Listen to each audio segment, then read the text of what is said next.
नमस्कार दोस्तों, स्वागत है आप सबका हमारे YouTube चैनल पर। तो जैसा कि पिछले वीडियो में हमने आपको बताया था उच्चारण स्थान के आधार पर व्यंजन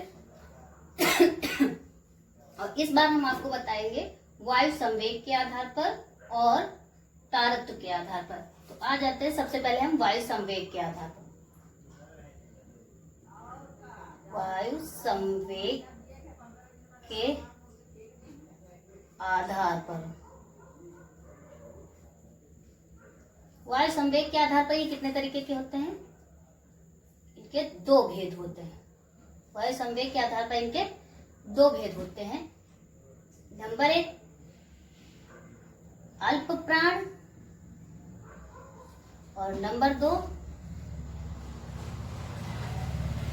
महाप्राण।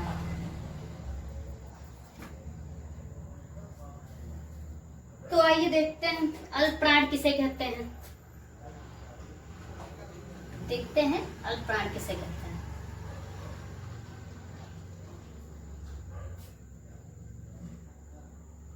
अल्प प्राण, अल्प का मतलब ही होता है थोड़ा, कम। तो देखिए, जिन वर्णों का उच्चारण करते समय प्राणवायु कम मात्रा में बाहर आती है, जिनका उच्चारण करते समय प्राणवायु कम मात्रा में बाहर आती है, उसे कहते हैं अल्प प्राण। उसे अल्प प्राण कहते हैं।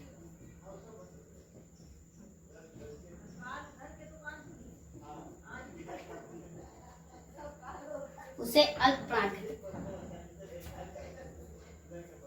प्रत्येक वर्ग का, ये वर्ग है, पिछले वीडियो में हमने आपको बताया था वर्ग के बारे में।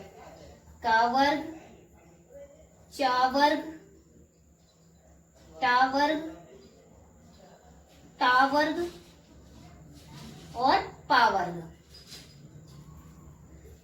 तो प्रत्येक वर्ग का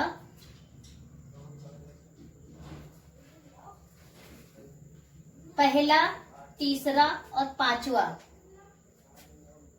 पहला, तीसरा और पांचवा अक्षर, पहला, तीसरा और पांचवा अक्षर अल्प प्राण है।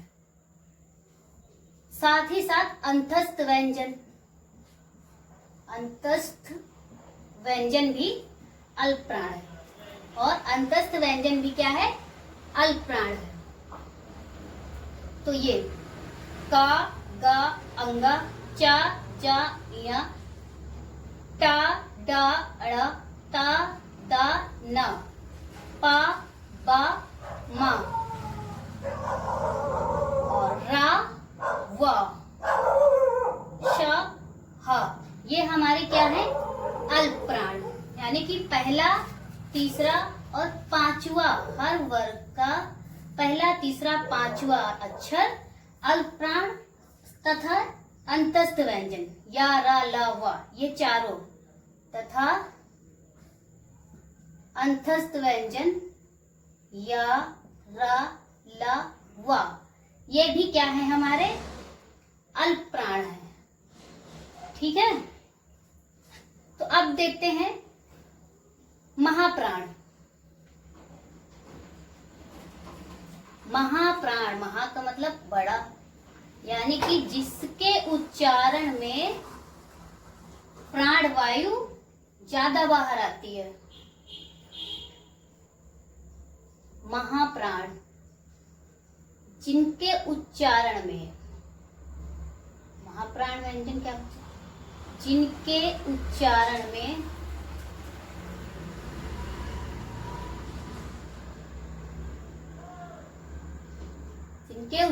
में प्राणवायु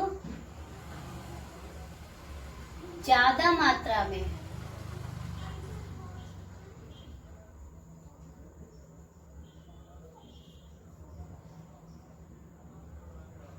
बाहर आती है उसे कहते हैं महाप्राण। ज्यादा मात्रा में बाहर आती है उसे कहते हैं महाप्राण। तो अब हमारा महाप्राण में क्या बचता है? हर वर्ग का दूसरा और चौथा।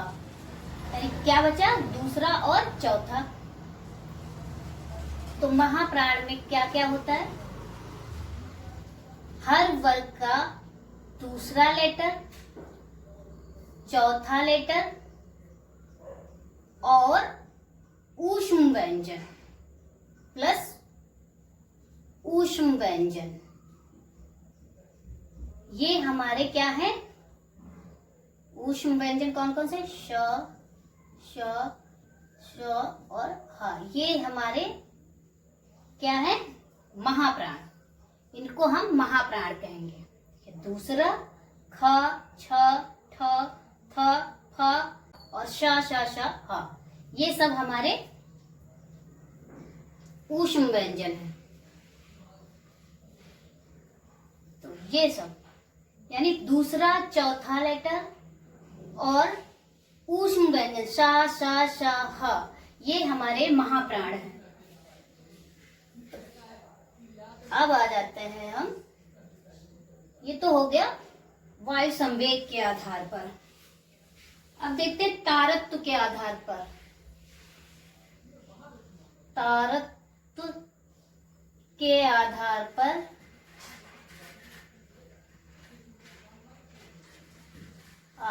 पर इनके दो भेद होते हैं।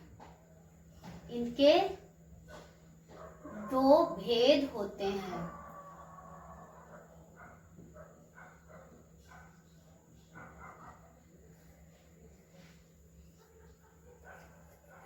एक तो हो गया आघोष, आघोष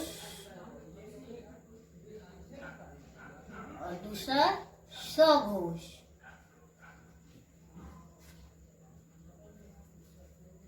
ठीक है, तो आघोष किसे कहते हैं? देख लेते हैं आघोष किसे कहते हैं। आघोष जिन वर्णों के उच्चारण में कंपन ना पैदा हो, ऐसे वर्ण जिनका हम उच्चारण करें तो जो हमारा स्वर यंत्र है, यह स्वर तंत्र है, इसमें किसी तरीके का कोई भी कंपन ना हो, मतलब किसी भी तरीके का नाद ना हो। आघोष का मतलब ही होता है नाद, मतलब किसी तरीके का नाद ना हो। अघोष, नाद ना हो, उसको हम कहते हैं आघोष।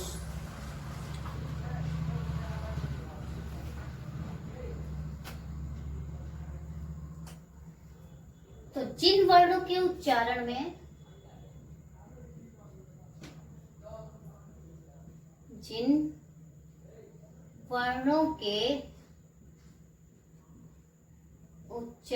में किसी प्रकार का कंपन ना हो, कंपन ना पैदा हो, उसे हम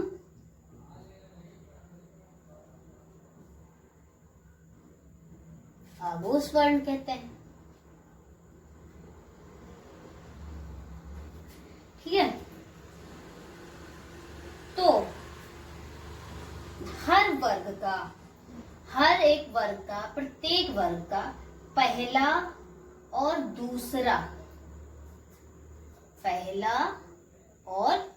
दूसरा लेटर क्या कहलाता है? पहला और दूसरा लेटर हमारा आघोष है। पहला और दूसरा लेटर आघोष है, प्लस ऊष्म व्यंजन, ये श श श, ऊष्म व्यंजन तथा ऊष्म व्यंजन श, श और श, ये भी हमारे क्या है? आघोष है। किंतु हा नहीं है, हा नहीं है, याद रखिएगा, हा आघोष नहीं है। हा अपवाद है, हा अपवाद है, हा आघोष नहीं है, हा जो है आघोष नहीं है, याद रखिएगा। हर वर्ग का पहला और दूसरा स्टार्टिंग का 1 2, ठीक है, ये हमारे आघोष है। जैसे कि कभी कभी होता है ना, आघोष करने के लिए निकल रहे हैं, एक दो लोगों के साथ जाके आघोष कर रहे हैं किसी भी चीज का, तो बस इस तरीके से आप याद रख सकते हैं आघोष, कि कहीं युद्ध में जा रहे हैं, एक दो लोगों के साथ आघोष कर रहे हैं। और बाकी बच्चा 3 4 5, इसे हम सघोष में रख देंगे, इसको हम सघोष कहेंगे।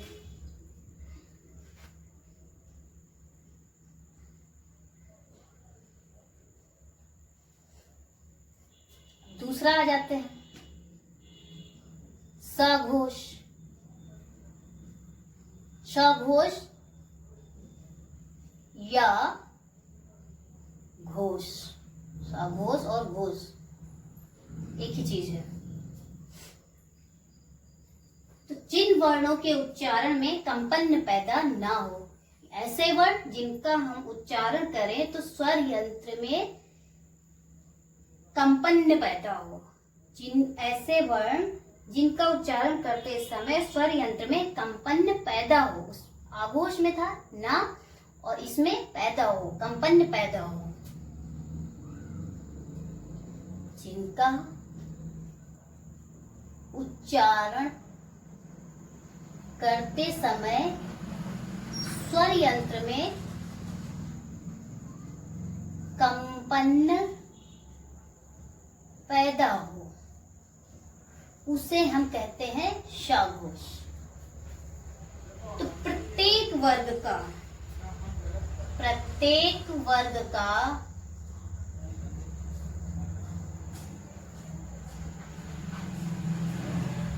तीसरा, चौथा और पांचवा, तीसरा चौथा पांचवा 345, तीसरा चौथा पांचवा लेटर, पांचवा वर्ण क्या कहलाता है?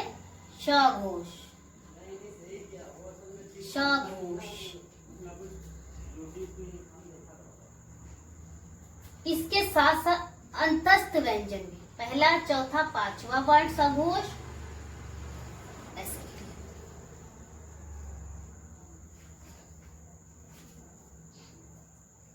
प्रत्येक वर्ग का तीसरा, चौथा, पांचवा अक्षर प्लस अंतस्थ व्यंजन। अंतस्थ व्यंजन, अंतस्थ व्यंजन कौन कौन से? या, रा, ला और वा, ये भी हमारे क्या है?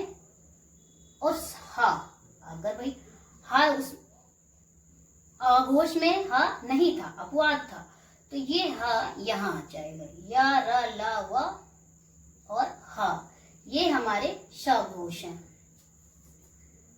ठीक है, इन्हें याद करने के लिए क्या कर सकते हैं? अब इन्हें याद रखने के लिए क्या करना होगा?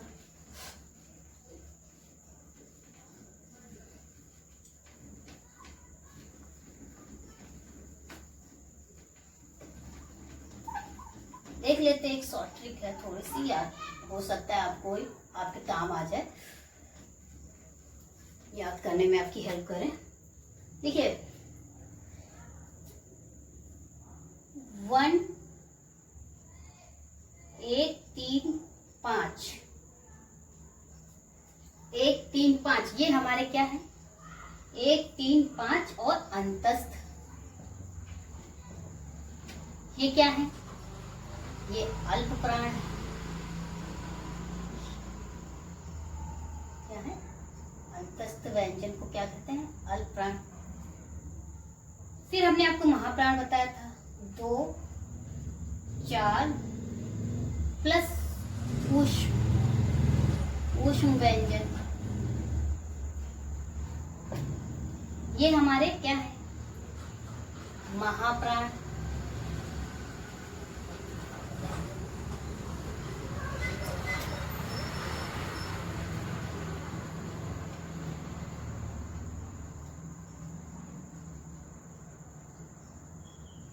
महाप्राण। उसके बाद तारुत के आधार पर हमने बताया था आघोष और सघोष। आघोष में क्या बताया था, 1 2 प्लस ऊष्म व्यंजन,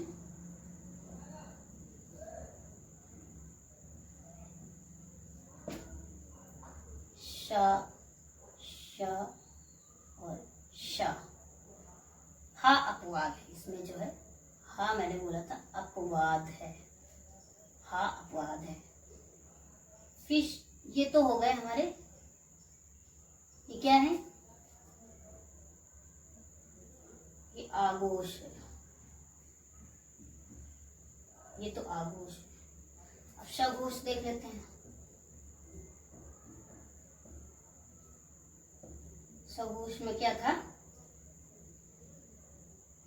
3 4 5 प्लस अंतस्थ व्यंजन, अंतस्थ व्यंजन और हा भी, 3 4 5 अंतस्थ व्यंजन कौन कौन से, या, रा, ला, वा और उसके साथ साथ हा। हा भी जो है हमारा सघोष है। तो इनको याद करने के लिए देखिए, आ से वर्णमाला का पहला लेटर आ, इससे अंतस्थ में आ की शुरुआत हुई, तो आ जो है पहला लेटर है, इसलिए इसकी शुरुआत भी अल्प प्राण की भी शुरुआत आ से हुई है, इसलिए ए आ से हुई है, अल्प प्राण की शुरुआत आ से हुई। ये जो है हिंदी वर्णमाला का पहला लेटर है। तो इस तरीके से अगर ये पहला लेटर है तो इसको हमने इसमें पहले लेटर से रख दिया, तो यानी 1। अब अल्प होता है तो जितने भी विषम गिनतियां, विषम है अल्प प्राण, विषम है अल्प प्राण, 1 1 3 5 ये तो विषम हो गए, 1 से शुरुआत की और 1 3 5 5 ही लेटर होते हैं, 1 3 5 जितनी विषम है, विषम हुआ अल्प प्राण और सम हुआ महाप्राण, विषम अल्प प्राण सम महाप्राण। इस तरीके से आप याद कर सकते हैं अल्प प्राण और महाप्राण को। अब देखते हैं आघोष। आघोष मतलब नाद, बिना किसी नाद के, तो बिना किसी नाद के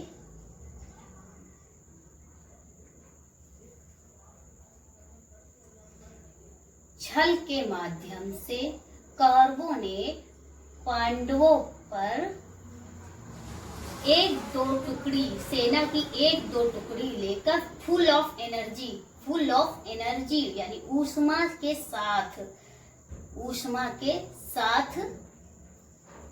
जो है आघोष करने निकले। इस तरीके से आप इसको याद कर सकते हैं, यानी कि कौरव और पांडव 1-2 सेना की 1-2 टुकड़ी लेकर फुल ऑफ एनर्जी यानी ऊष्मा के साथ, ऊष्म व्यंजन ऊष्मा के साथ मतलब ऊष्म व्यंजन शा शा शा, इस तरीके से ऊष्मा के साथ आघोष के लिए निकले। तो इस तरीके से आप आघोष याद कर सकते हैं। अब देख लेते हैं सघोष। सघोष बाकी जो बचते हैं 3 4 5, 1 2 बचा, इधर 1 2 हो गया, बाकी 3 4 5 और अंतस्थ व्यंजन, ये हो गए हमारे सघोष। और हा याद रखेंगे, ये यहाँ पे अपवाद है आघोष में और यहाँ पे हा ऐड कर दिया गया है, जोड़ दिया गया है। इस तरीके से ये तो हो गया हमारा अल्प प्राण और महाप्राण, आघोष सघोष। और भी 1-2 चीजें देख लेते हैं जो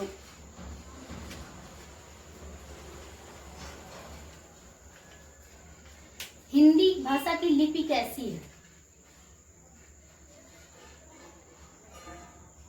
हिंदी भाषा की लिपि मतलब कौन सा संकेत यूज किया गया, कौन सा संकेत प्रयोग किया गया हिंदी वर्ड में, हिंदी को बोलने के लिए हिंदी ध्वनि में कौन सी लिपि का प्रयोग किया गया है? तो कौन सी लिपि का प्रयोग किया गया है? देवनागरी, देवनागरी लिपि। कौन सी लिपि? देवनागरी लिपि का प्रयोग किया गया है। ये किस लिपि का विकसित रूप है? ये जो है इसका विकास कहाँ से हुआ? देवनागरी लिपि का विकास कहाँ से हुआ? तो देवनागरी लिपि का विकास अशोक के समय में ब्राह्मी लिपि से हुआ है।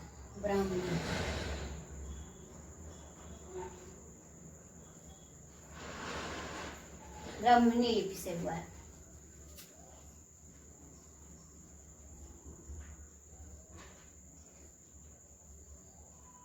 ब्राह्मी लिपि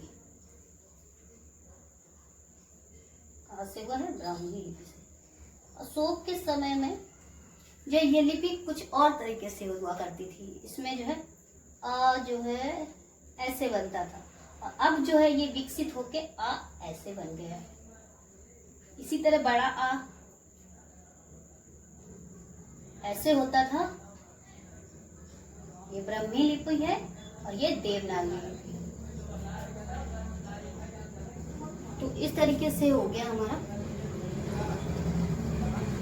लिपि के बारे में। एक दो क्वेश्चन, इससे भी क्वेश्चन आ जाता है, तो मैंने सोचा याद आ गया तो बता देते हैं।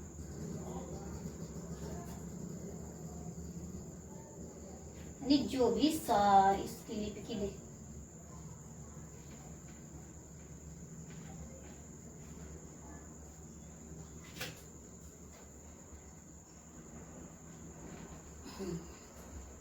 तो दोस्तों, अगर हमारा ये वीडियो आपको पसंद आया है तो इसे लाइक, सब्सक्राइब और शेयर करना ना भूलें।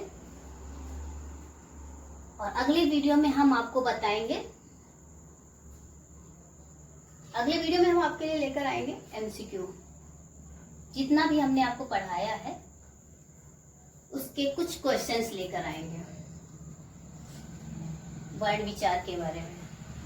तो धन्यवाद दोस्तों। अगर आप सब लोग को हमारा ये वीडियो पसंद आया है तो इसे लाइक, शेयर और सब्सक्राइब करना ना भूलें। धन्यवाद।